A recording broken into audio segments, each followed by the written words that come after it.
Comunidad del Colegio de Bachilleres, Plantel Nuevo Aragón, bienvenidos a el último día de nuestra segunda feria del libro. Tenemos en esta ocasión el gran honor de contar con la presencia de una persona a la que yo le debo demasiado. Ustedes no están para saberlo, pero yo sí para contarles que nuestro invitado me dio clases cuando yo estudié en la Facultad de Filosofía y Letras de Ciudad Universitaria de la UNAM. Entonces, nuestro invitado es una persona a la que le debo demasiado desde las perspectivas tanto filológicas, que es mi función aquí, como docente del área de lenguaje y comunicación, pero también es una persona que ha trascendido al área de la creación literaria. Y hoy no venimos a platicar solamente de la filología y de las corrientes artísticas, de esa frase que muchas veces ha traumado a mis estudiantes de nada viene de la nada, hay que analizar la literatura en su contexto histórico, filosófico, etcétera, que siempre repito en mis clases. Si alguien ha tomado clase conmigo y me está escuchando, sabe que he repetido esa frase en cada sesión, y el culpable de haber conocido esa frase, que ahora descubrí que es de Ernesto Sábato, es justamente nuestro invitado. ¿Quién es nuestro invitado? Nuestro invitado es Juan Antonio Rosado, y leo una breve semblanza. Juan Antonio Rosado es narrador, ensayista y crítico literario. Escribió el libro de cuentos La uva y el dominó, así como los ensayos Los placeres de la lengua, Trinches, tribunas y trincheras, El presidente y el caudillo, En busca de lo absoluto, Juan Miguel de Mora, un polígrafo mexicano, El engaño colorido, Palabra y poder, Erotismo y misticismo, Avatares literarios en México, Bandidos, héroes y corruptos, entre otros títulos. También publicó el poemario Entre ruinas. También a su vez publicó el manual Cómo argumentar, y sus cuentos completos, que justamente vamos a hablar de ellos en esta charla, El miedo lejano y otras fobias. Colaboró en el Diccionario de Literatura Mexicana, siglo XX, y realizó una edición crítica de las obras Clemencia y El Zarco de Ignacio Manuel Altamirano. Ha colaborado para la Fundación Pro Academia Mexicana de la Lengua. También en varias ocasiones fue becario del FONCA y del CONACYT.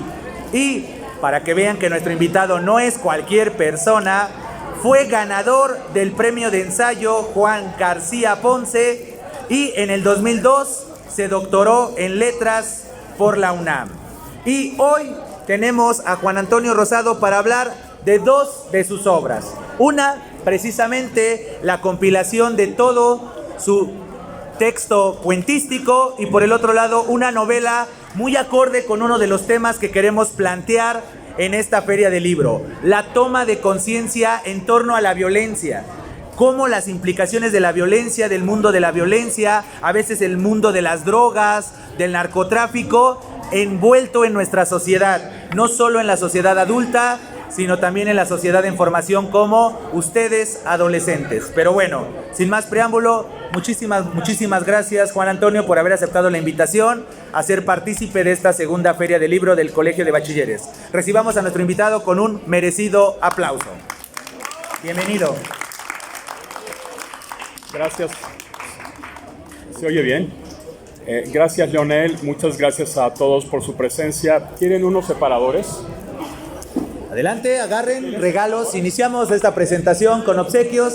Tomen uno y pasen los demás para más practicidad. Véanlos, tienen frases de Cada uno obras. tiene una frase muy bonita. Exactamente, entonces tómenlos. De la que pueden sacar provecho. Exactamente, entonces tomen uno al azar o vayan escogiéndolo, que el azar hable por ustedes. Pero bueno, bienvenido, Juan Antonio. El azar siempre es bienvenido. El azar siempre va a ser bienvenido, coincido. Y pues, ¿qué te parece, Juan Antonio, si comenzamos con cuál? ¿Cuál quieres tú, la novela o los cuentos? Me es indistinto, Leonel. Comencemos con la novela, justamente en este marco que yo hablaba de la violencia, las drogas. Hablemos del Zarco, del Cerco. Estoy inspirado en el buen Altamirano, ¿no? Que es la edición crítica que hiciste. Justamente esta novela, lo que yo destaco, primero, que ha sido bien acogida por los lectores, ¿no? Ha sido bien recibida, al grado de que ya tiene muchas ediciones. Entonces, justamente esta novela nos adentra en ese ámbito que a veces negamos como sociedad, pero que ahí está la sociedad de la violencia, la sociedad de las drogas. Entonces, ¿qué te parece si en primera instancia nos dices de manera general de qué va esta novela? Bien, El Cerco es una novela que se desarrolla en varios escenarios. Uno de ellos es una escuela donde hay, obviamente, profesores, estudiantes, etcétera, pero también narcomenudistas. Entonces, ahí se desarrollan dos temas fundamentales: el narcomenudismo en las escuelas y toda la violencia que conlleva, por un lado, y por otro lado, el acoso escolar, porque uno de los personajes, que se llama Marquitos, tiene un defecto físico y entonces los compañeros lo acosan, se burlan de él, además usa lentes y pues todo eso hace que sea blanco de las burlas y del acoso en términos generales. Sin embargo, no es una novela lineal, no es una novela cronológicamente lineal, es una obra fragmentada que se estructura a base de distintas secuencias narrativas del pasado y del presente. Es decir, estamos cambiando constantemente del pasado al presente y hay varias historias paralelas. Es decir, es una novela que tiene varias capas y varias historias paralelas. Hay varios también discursos que intervienen en esta obra. Uno de ellos es el diario íntimo de uno de los personajes. Otro son las memorias. Y también hay un presente narrativo que se desarrolla en distintos lugares. Entonces, como ya lo dije hace rato, los temas centrales son el narcomenudeo en las escuelas y la violencia y también el acoso escolar. La motivación, lo que me llevó a escribir esta obra, es que yo escribo desde los 10 años de edad, escribo cuentos desde los 10 años de edad, muy malos en aquella época porque pues era muy joven. Después ya con las lecturas, con la experiencia, con la vida, con los libros, uno va depurando, va perfeccionando, va superándose cada vez más. Todo es un proceso y la motivación para escribir esta novela fue precisamente que yo siempre quise hacer una novela de formación, una novela de aprendizaje, una obra que al mismo tiempo que sea obra de arte, sea también una obra útil, una obra que sirva. ¿Por qué? Porque está basada en muchas experiencias de gente que yo conocí, que fue devorada por la violencia, que fue devorada por las drogas hace ya mucho tiempo, hay incluso algunos que murieron por esas situaciones extremas, por esas situaciones límite, y yo los conocí de cerca y varias secuencias de la novela están basadas en esos hechos reales, obviamente con un gran ingrediente de imaginación, pero es una novela en términos generales realista. No es una novela fantástica, no es una novela que contenga elementos sobrenaturales. Sí hay de repente algunas alucinaciones, por supuesto, y algunos sueños, porque son parte de la realidad, pero básicamente es una novela realista. Como dice Leonel, pues ha sido bien acogida, tiene 4 ediciones, se han publicado más o menos como 5,000 o 6,000 ejemplares y pues se sigue solicitando, se ha vendido en varios lugares, sobre todo en escuelas, que es donde más la han solicitado, y se vincula un poco con uno de los cuentos de El miedo lejano que se titula La uva y el dominó, que trata ya totalmente sobre el acoso escolar, cómo el acoso escolar, a veces propiciado por los mismos maestros, sobre todo en las épocas en las que yo estudiaba, había maestros que acosaban a los alumnos. No sé si eso siga ocurriendo, espero que ya no. Se vale soñar, pero no, aquí no pasa nada, nadie demerita a los estudiantes, ni por sus clases sociales, ni nada, no, eso no pasa, eso ya es cosa de nuestra generación. Ya pues espero que así sea, porque a mí sí me tocaron maestros que acosaban, que se burlaban de los estudiantes, y yo creo que eso es muy incorrecto, porque un estudiante es una persona. Todos somos estudiantes en el fondo, yo lo sigo siendo, y todos lo seremos siempre hasta que muramos, porque uno nunca termina de aprender. Solamente las personas que ya se detienen y se creen en una estabilidad absoluta y que ya no quieren cambiar, que ya no quieren proseguir, que ya no quieren superarse más. Solamente ese tipo de gente dice, ay, pues yo ya tengo todo, ya no quiero saber nada más, ya no quiero aprender nada más, me va bien, y entonces como que se convierten en estatuas o en retratos que no cambian. Y yo no creo que la vida esté para eso. Yo creo finalmente que hay una sola vida y hay que vivirla. Y una de las maneras de vivir es leer. Leer es una manera de vivir. Y mediante la lectura uno va cada vez aprendiendo más, cada vez se va superando más, porque también obtiene experiencias de otras personas. Yo estoy absolutamente convencido de que sí se puede experimentar en cabeza ajena. Hay quien dice que no se puede experimentar en cabeza ajena. El escritor tiene que experimentar en cabeza ajena, y yo creo que en la vida real también debemos experimentar en cabeza ajena, por medio de las experiencias de los demás, de lo que les pasa a los otros, a la demás gente. Y todas esas experiencias se pueden también narrar, se pueden vertir en la literatura y convertirse en obras de arte para la posteridad, para las nuevas generaciones, para quienes estén interesados en esas experiencias.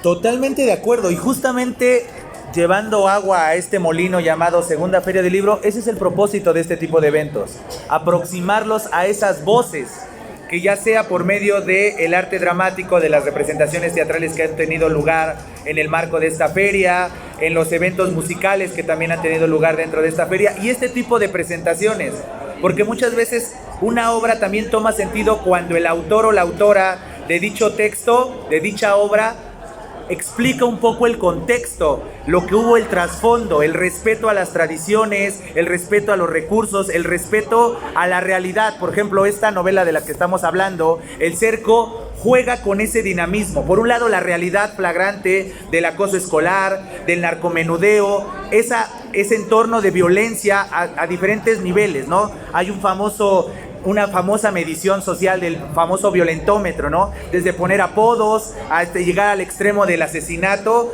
y eso es justamente donde la literatura, toma la voz, toma el micrófono y comienza, coincido totalmente con lo que dice Juan Antonio, que sí podemos vivir, reflexionar, escarmentar en cabeza ajena. ¿Por qué? Porque la literatura es la que le da la voz al hubiera, al es. ¿Correcto? Eso es justamente la esencia de la literatura. Yo siempre que a mí me han pedido que defina qué es la literatura, para mí es eso. Es el arte que le da la voz al hubiera, al es, al mundo de las posibilidades. Y entonces justamente El Cerco, que es la primera obra que estamos presentando en esta charla, tiene esa función. Pero a pesar de estar tocando un tema tan serio como lo puede ser el acoso escolar o puede ser la violencia en el marco de una sociedad llena de drogas y de adictos y del consecuente narcomenudeo, etcétera, también hay guiños de sátira, por decirlo así. Por ejemplo, esta novela se vale de ciertas viñetas basadas a su vez en títulos de canciones de Cricri, que tal vez a ustedes, nuevas generaciones, Cricri no les diga mucho, salvo que sus padres los hayan aproximado a el buen Cricri, pero para nosotros era casi una, vamos a denominarla literatura obligatoria, pensando de que las composiciones líricas detrás de las canciones o de las letras de las canciones son poesía y en consecuencia literatura. Cricri es algo evidente. Entonces quiero preguntarte, Juan Antonio, ¿qué te llevó a usar esa tradición, esos referentes de Cricri para llevarlos a el marco contextual de tu novela? Creo que ya está un poco respondida la pregunta cuando hablaste de la ironía. Entonces, la vida muchas veces es irónica. Las canciones de Cricri, yo creo que todo el mundo las conoce, de alguna manera las han escuchado. Creo que Cricri es un autor, Gabilondo Soler es ya un autor mexicano conocido en toda América Latina, escuchado. Todos hemos La Patita, por ejemplo. Cricri empezó escribiendo canciones para adultos.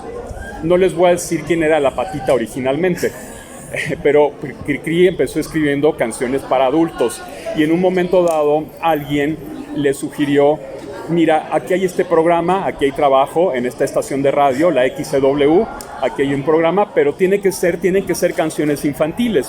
Entonces lo que hizo Cricri con sus primeras canciones fue adaptarlas al mundo infantil. Cuando me enteré de esta ironía de la vida, de cómo Cricri, que fue prácticamente forzado a hacer canciones para niños que a él no le gustaban, pero que las tuvo que hacer porque era el único trabajo que le ofrecían. Cuando me enteré de eso, dije, bueno, vamos a invertir un poco la situación y entonces vamos a usar ahora las canciones de Cricri para ironizar lo que pasa con el mundo del narcotráfico, con el mundo de la violencia, con el mundo de la pérdida de la inocencia, que finalmente es también uno de los temas de la novela, la pérdida de la inocencia, porque hay un pasaje en el que también hay acoso sexual incluso, ¿verdad? Entonces, pues todo esto me llevó a Cricri de alguna manera. Digamos que Cricri en esta novela tiene su lado oscuro, su lado perverso, que está desarrollado pues de una manera, a mi juicio, muy diferente de como la gran mayoría de las personas hubiera imaginado. Y ahora que hablabas de la literatura como el espacio y el tiempo del hubiera y del es, yo diría también la literatura a veces, por desgracia, también es el espacio del será. Porque ¿qué me dices de todas estas distopías que se han hecho realidad? Todas esas distopías que nos plantean las obras literarias que ahora ya estamos viendo, que estamos contemplando en la vida real.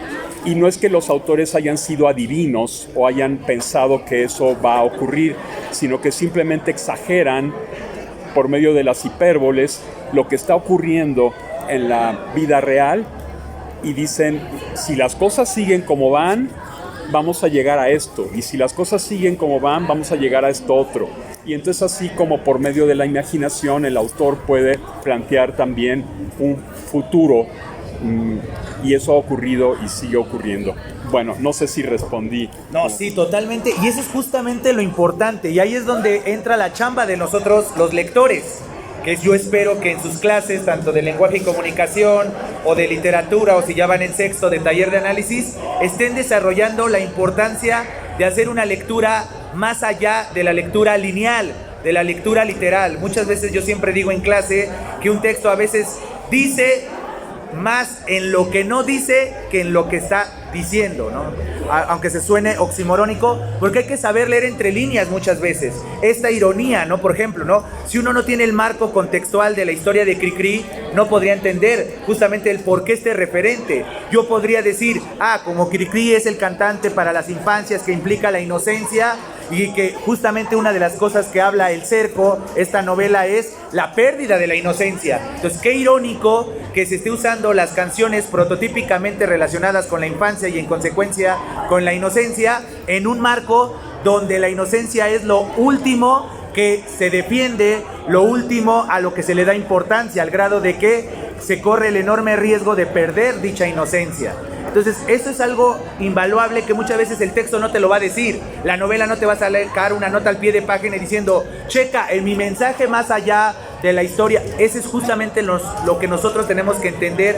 A veces ese valor, no solamente moralino. El Cerco para nada pretende ser una novela con una moraleja. Al contrario, es una novela realista. Reflejar una realidad para que tomemos conciencia. Si estamos viviendo en un contexto similar, saber que no estamos solos, saber que efectivamente lo que nosotros observamos, alguien más lo está observando, o viceversa. Conocer una realidad que felizmente en este caso no estamos viviendo, una realidad distante, pero que es importante conocer por si acaso alguna vez nos vemos inmersa en dicha realidad. Y un poco para darle cauce final a este primer acercamiento al Cerco y darle pie al otro libro que vamos a hablar de él o vamos a presentar, que es El miedo lejano y otras fobias. ¿Tú qué podrías recomendarle a unos adolescentes como los que tenemos frente a nosotros en este contexto del que hablas en el Cerco? ¿Tú qué podrías decirle a estos adolescentes?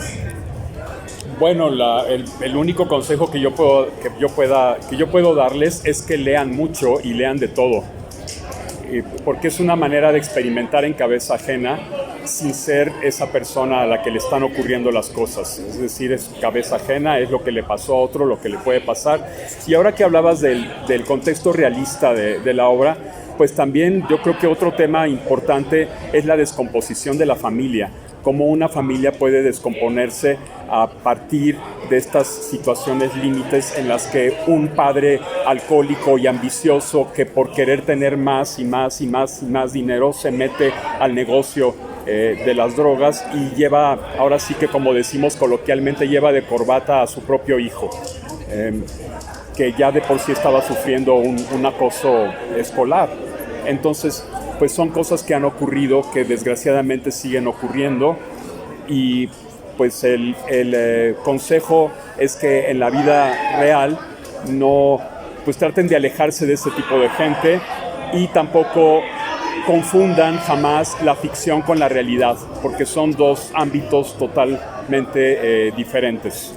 En una ocasión a un escritor ruso que se llama Gorky, Máximo Gorky, le recriminaron, le dijeron que él trataba con simpatía a unos ladrones. Y Gorky respondió: mi deber como narrador es mostrar a los ladrones. El deber de la policía es agarrarlos y llevarlos a la cárcel. Entonces, no confundamos la realidad con la ficción, porque uno puede leer un libro y de repente pensar que el autor está haciendo una apología del crimen o está hablando bien de un ladrón o lo que sea. Uno puede ser un escritor y hacer una novela en primera persona, y esa primera persona puede ser un psicópata. Eso no significa que el escritor lo sea. Simplemente se está poniendo en los zapatos de esa persona y está narrando a partir de su experiencia con imaginación, también como una manera de hacerle ver al lector que esas personas también son de carne y hueso, que también viven, que también son humanas y que hay que tener cuidado con ellas, por supuesto. Exactamente, creo que eso es lo que tenemos que tomar nota, ¿no? La literatura en eso nos puede servir, justamente como esos hubiera y demás. Justamente en este marco de estar hablando de El Cerco, que hay que decirles el contexto. Esta novela fue escrita en el marco de la mal llamada guerra contra el narcotráfico. Hoy es una realidad, pero cuando salió la primera edición era algo que se escuchaba nada más entre murmullos. Esta realidad del acoso escolar y la toma de la conciencia del acoso escolar, o bien de escuchar de los drogadictos, hasta era una cuestión de miedo en las familias. El alcohólico, el drogadicto de la cuadra era el mal visto, y ahora es algo muy cotidiano, infelizmente. Se ha vuelto cotidiano ese elemento y ese factor. Entonces, justamente hay que contextualizar ese aspecto. Esta novela, que hoy si ustedes se acercan a ella dirían, pues es común y corriente, ¿no? Es algo básico. Cuando se publicó por vez primera, que yo tuve la fortuna de leer esa primera edición, que ahora está mejorada en gran medida, si ustedes se acercan a esta novela, que justamente se pueden acercar a ella al término de esta charla, justamente nuestro invitado se va a quedar unos cuantos minutos después de la plática, se pueden acercar a ella, hojearla, conversar con el autor ya de manera directa. Vean eso, esta novela, cuando fue publicada, estos temas del acoso escolar, de esta codicia constante de a veces de la sociedad, que siempre ha existido, ¿no? Vivimos en un mundo capitalista y demás, y siempre esta hambre de la fama, la fortuna, etcétera, siempre ha estado, pero muchas veces no era tratado como de esta manera que podemos ver en El Cerco. Pero si te parece, Juan Antonio, vámonos al siguiente título que vamos a presentar, que es la antología de tus cuentos, El miedo lejano y otras fobias. ¿Qué te parece si otra vez acercas a la comunidad del Colegio de Bachilleres Planteo Nuevo Aragón a esta antología? ¿De qué va? ¿Cuántos cuentos tiene? ¿Cómo fue conformar esta antología de varias publicaciones que primero salieron en algunas revistas, en algunas antologías? ¿Qué es lo que hay detrás de El miedo lejano y otras fobias? Bueno, este libro tiene un antecedente, que es otro libro de cuentos que publiqué, que se titula Las dulzuras del limbo. Entonces yo tenía ese libro, Las dulzuras del limbo, y después muchos cuentos publicados en muchas revistas y suplementos culturales. De repente una amiga mía vio una convocatoria en el FONCA que decía algo así como de fomento a la publicación o fomento no sé qué. Entonces yo dije, bueno, vamos a tratar de de reunir todos los cuentos que están dispersos en las revistas, más el libro que ya está publicado, pues voy a meterlo a concurso a ver si gana o si no gana, pues ya ni modo. Los concursos literarios son como la lotería.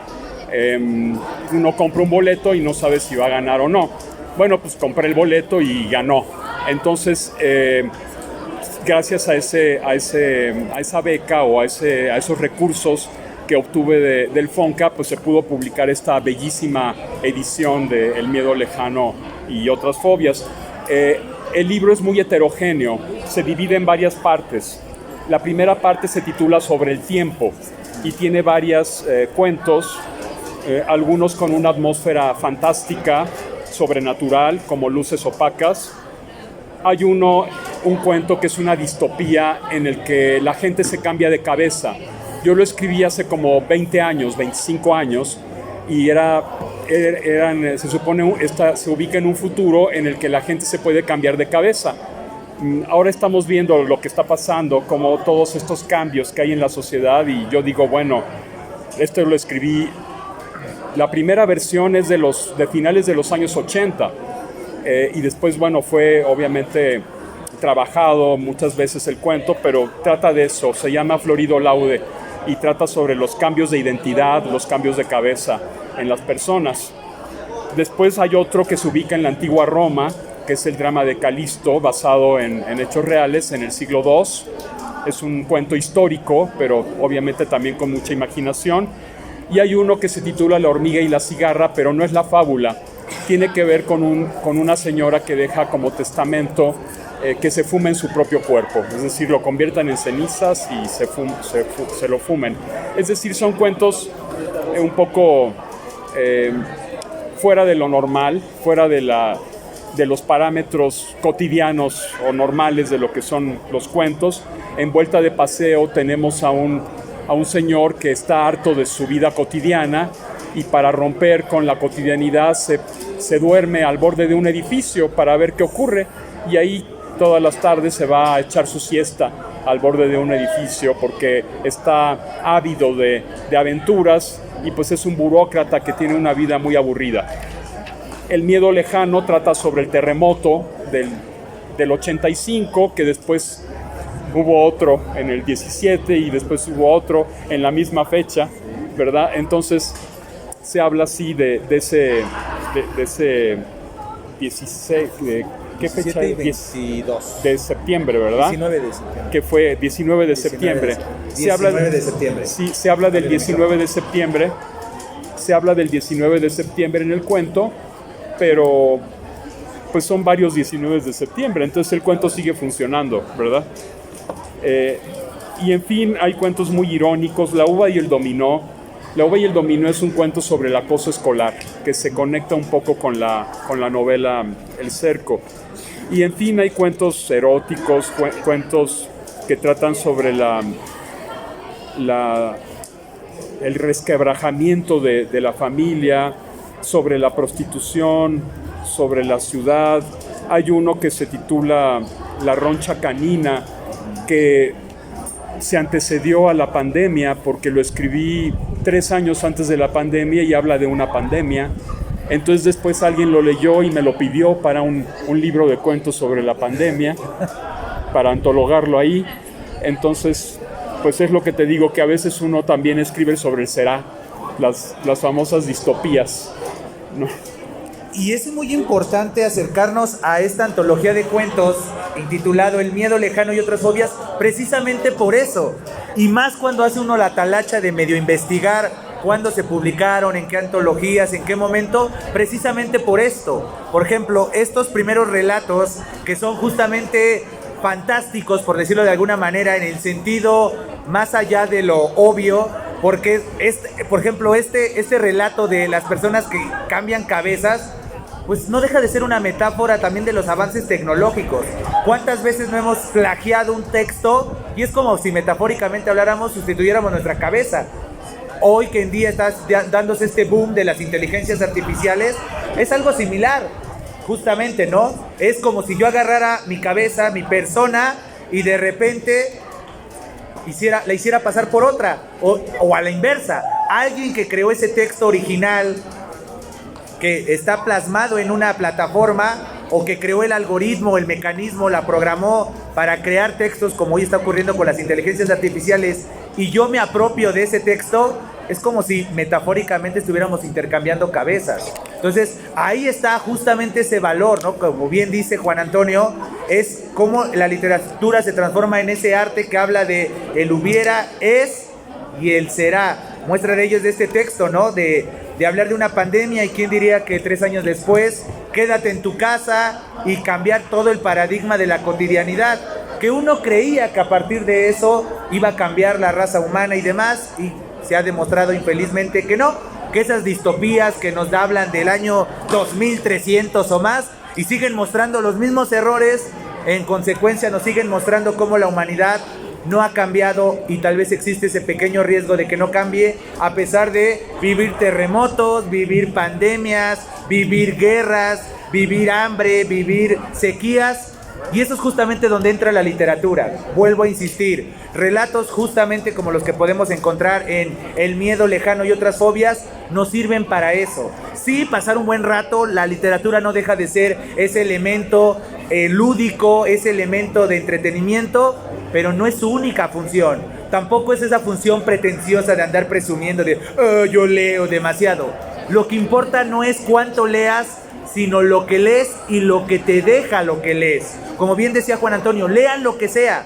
¿Por qué? Porque les va a dar herramientas, les va a dar vocabulario, les va a dar perspectivas, les va a dar conocimiento. Ese consejo que nos dio hace unos minutos Juan Antonio Rosado, ese, créanme que es muy valioso.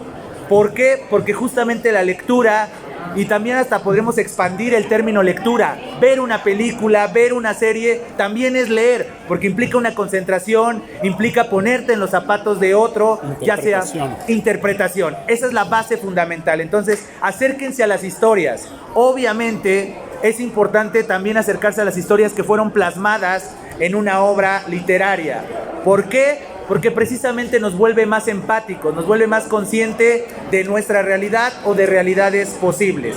¿Y qué te parece si, para darle cauce final a esta charla, Juan Antonio, nos lees un fragmento del Cerco y nos lees ya sea un relato o un fragmento de un relato de El miedo lejano? Y ustedes vayan pensando si tienen una pregunta, si tienen una inquietud para nuestro invitado, y ya sea que lo digan ahorita con micrófono y todo, o bien se lo digan a nuestro invitado en el stand que va a estar a mi mano izquierda y se va a quedar unos cuantos minutos. Si quieren acercarse, hay ejemplares a la venta, se pueden acercar, consultarlos, verlos, o bien charlar con nuestro invitado. Entonces, ¿qué te parece, Juan Antonio, si nos regalas un fragmento de El Cerco en primera instancia?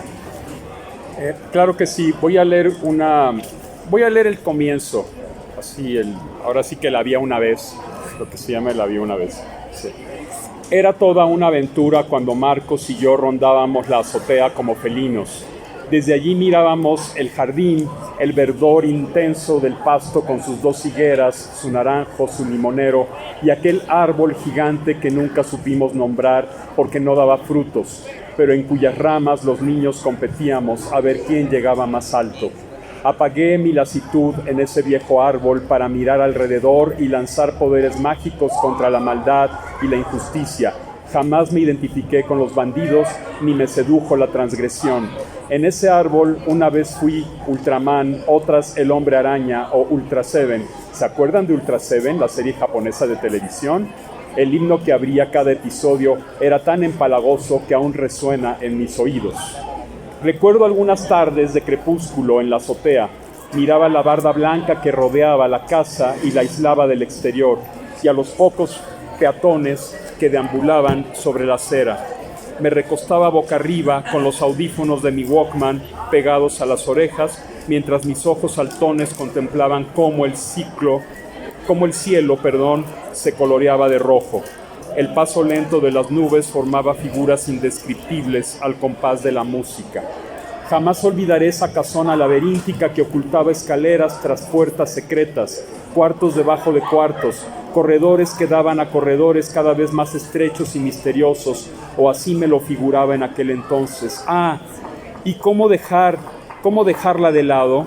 Una compuerta muy bien disimulada en el techo del segundo piso que daba a la azotea y por donde Marcos y yo solíamos escapar de los regaños con la ayuda de una escalera desplegable, hasta que un día los adultos, con premeditación, alevosía y ventaja, la escondieron y ya no pudimos subir más.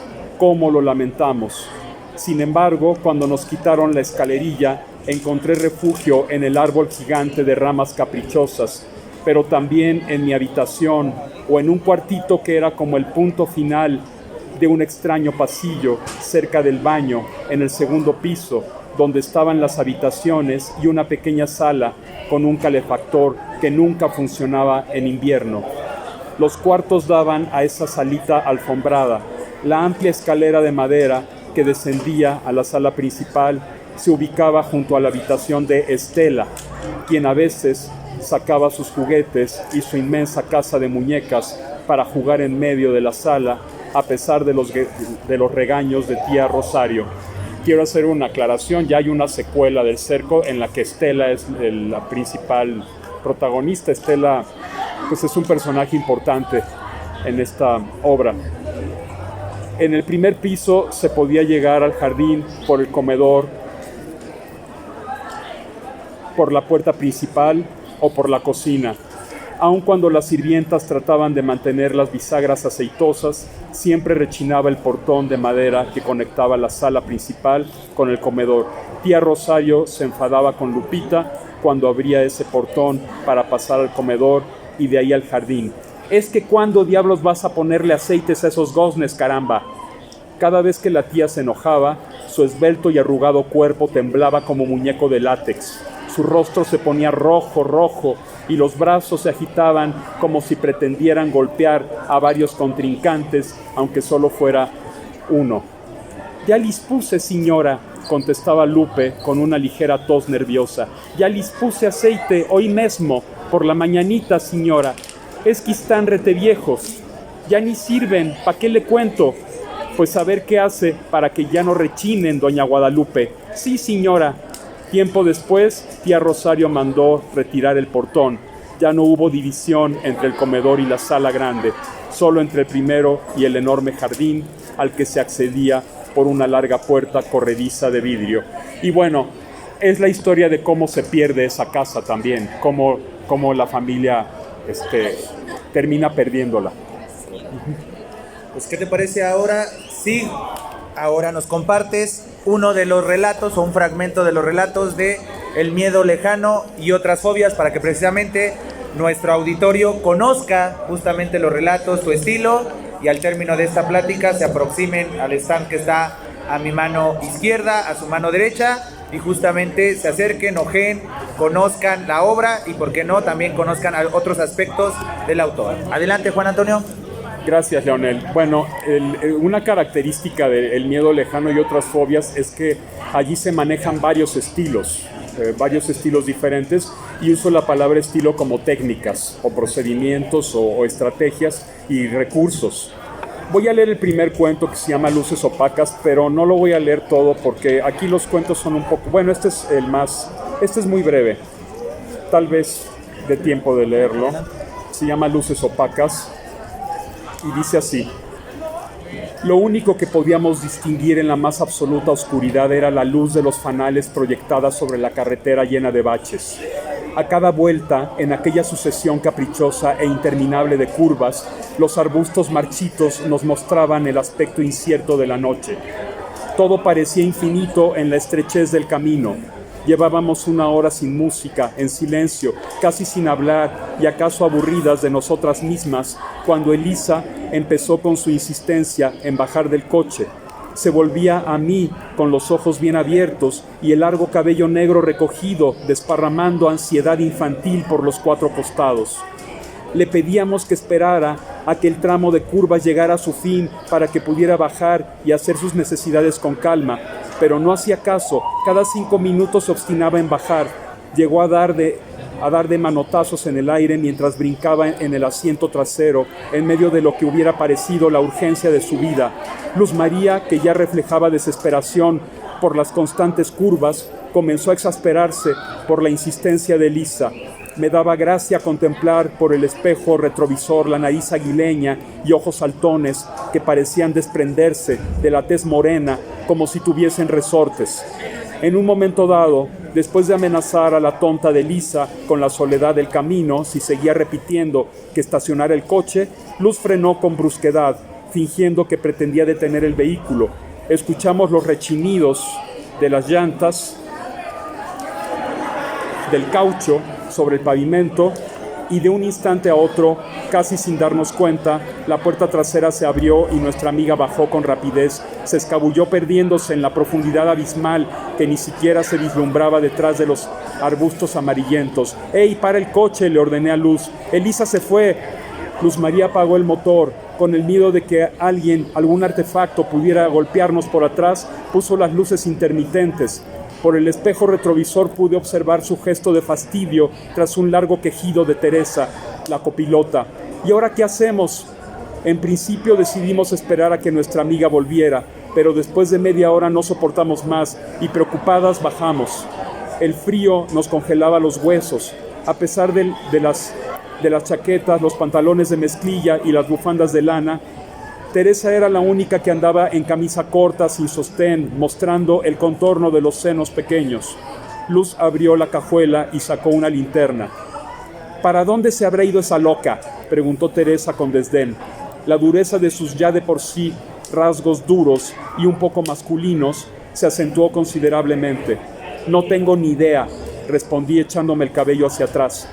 Después de unos minutos de silencio y expectación, caminamos hacia el lugar donde Elisa había escapado, a varios metros del coche.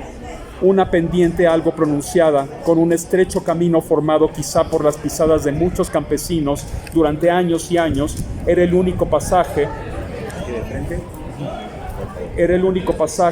donde nuestra amiga había podido dirigirse. Resolvimos bajar. Está muy oscuro, ¿no les da miedo?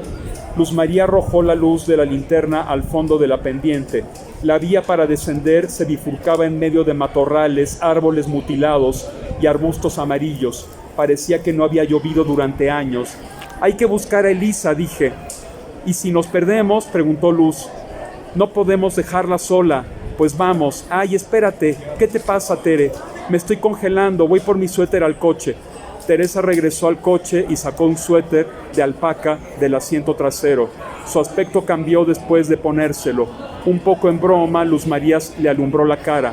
Lo intenso de la pintura café de sus labios hacía juego con la prenda. Bueno, ya vámonos», dije. Abandonadas a nuestras emociones más contradictorias, a mitad de la negrura y el sonido cada vez más intenso de los grillos, el tiempo transcurrió con lentitud, sin que pudiéramos hallar ningún indicio de nuestra amiga. No había remedio, teníamos que volver al coche. Tal vez ella ya estaba allí, esperándonos impaciente, y si no, tendríamos que darla por perdida y solicitar ayuda para regresar a la mañana siguiente. «No sé cómo no pudo aguantarse», le reprochó Teresa. «Creo que tomó mucha agua», dijo Luz. Dimos media vuelta y caminamos sin detenernos. El fulgor de la linterna se atenuaba conforme avanzábamos. Los rostros perdían sus fisonomías y con la creciente oscuridad se volvían más vagos e inciertos. ¿Cuánto faltaba para llegar? 1 hora, dijo alguien a quien no pude identificar porque incluso las voces se confundían con el sonido de los grillos y otros bichos. No sé cuántos minutos pasaron, pero otra amiga, creo que Tere, volvió a preguntar: «¿Cuánto falta?». «No sé», respondí. Al cabo de otro largo intervalo de tiempo en que el camino se hizo más recto y estrecho, interrogué de nuevo: «¿Cuánto falta? ¿Cuánto falta?». Y escuché: «Paciencia, solo 2 horas». ¿Quién lo dijo? Imposible saberlo. Caminamos arrojando la escasa luz de la lámpara por aquí y por allá, una y otra vez sin hallar ningún sendero definido. El amanecer coincidió con la muerte de las baterías de la linterna, pero era un amanecer cuya luz resultaba distinta a la de otros amaneceres. Una luz mortecina, débil, como opacada por la sequedad de los arbustos y la intensidad café de los troncos enanos, combinada con las áridas veredas que a su vez conducían siempre a la misma tosquedad y antipatía de los arbustos. ¿Qué cuánto falta?, preguntó Elisa. a quien de repente descubrimos varios metros adelante de nosotras, con una especie de bolso de cuero colgado del hombro. Entonces supe que su voz había estado con nosotras durante una buena parte del trayecto. «Elisa, ¿pero dónde diablos andabas, loca?» Ni siquiera nos miró. Seguía caminando como si no me hubiera oído. Pronto nos encontramos en una encrucijada. Elisa nos hizo tomar hacia la derecha. La vereda era pedregosa y medio ondulada. «¿Cuánto falta? ¿Cuánto falta?», pregunté. «Creo que como 2 horas y media», escuché a Teresa.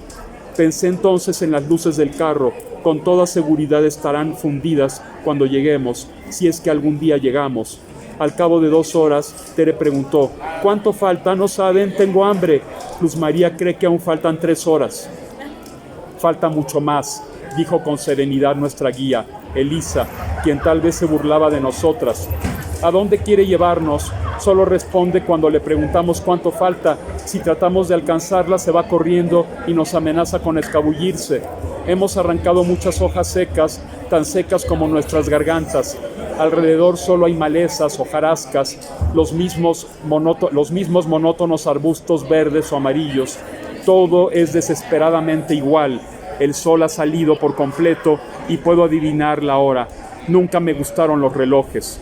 De pronto nos vimos en medio de un paisaje lunar, lleno de rocas, la mayoría de ellas de origen volcánico. El viento soplaba con insistencia. Elisa volvió la cabeza. No había brillo en sus ojos. Con una sonrisa cadavérica y un rostro cada vez más pálido, empezó a internarse en la espesura de lo que parecía un inmenso bosque. La ya de por sí poca claridad del cielo fue perdiéndose en la medida en que nos internábamos en la incertidumbre de la vegetación. Nada comprendíamos, solo estábamos seguras de que seguir a Elisa era el único camino.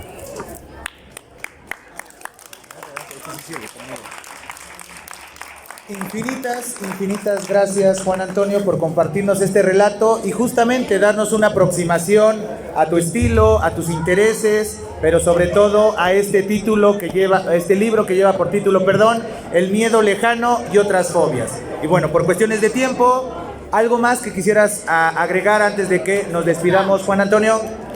Solo agradecerte, Leonel, por la invitación a participarles de estas 2 obras. Y gracias también a ustedes por escucharnos. Y pues los invito también a todos a que se suscriban a nuestros canales de YouTube, porque Leonel tiene su canal, que es Yo Leo, y yo tengo el mío, que se llama Grandezas de Lilliput. ¿Por qué Grandezas de Lilliput? Porque es un homenaje a los viajes de Gulliver de Jonathan Swift, pero se tratan temas culturales, de música, de arte, de literatura. Entonces, pues los invitamos cordialmente a que se suscriban. Entonces, por favor, hónrenos con la suscripción y créanme, cada viernes que publica Juan Antonio una entrada de sus Grandezas de Lilliput, créanme, ha entrevistado a personajes que infelizmente ya no están entre nosotros, pero también son personajes de la cultura invaluables. Entonces, suscríbanse tanto a Grandezas de Lilliput, ya que hacen el honor de mencionar mi canal de YouTube, que esta charla justamente está siendo grabada para ese canal. Si no tuvieron la oportunidad de asistir a muchas de las pláticas y presentaciones de esta segunda feria del libro del Colegio de Bachilleres Plantel Nuevo Aragón, lo podrán encontrar en Yo Leo en próximos días. Dejen que termine, dejen que los edite y lo van a poder encontrar. Entonces, pues muchísimas gracias, Juan Antonio. Muchísimas gracias a ustedes. Y por cuestiones de tiempo, si quieren preguntarle algo a Juan Antonio, quieren conocer su obra, quieren incluso adquirir un ejemplar y demás, por favor, aquí a mi mano izquierda va a estar Juan Antonio con toda la disposición del mundo. Infinitas gracias, chicos, y despidamos a nuestro invitado con un merecido aplauso.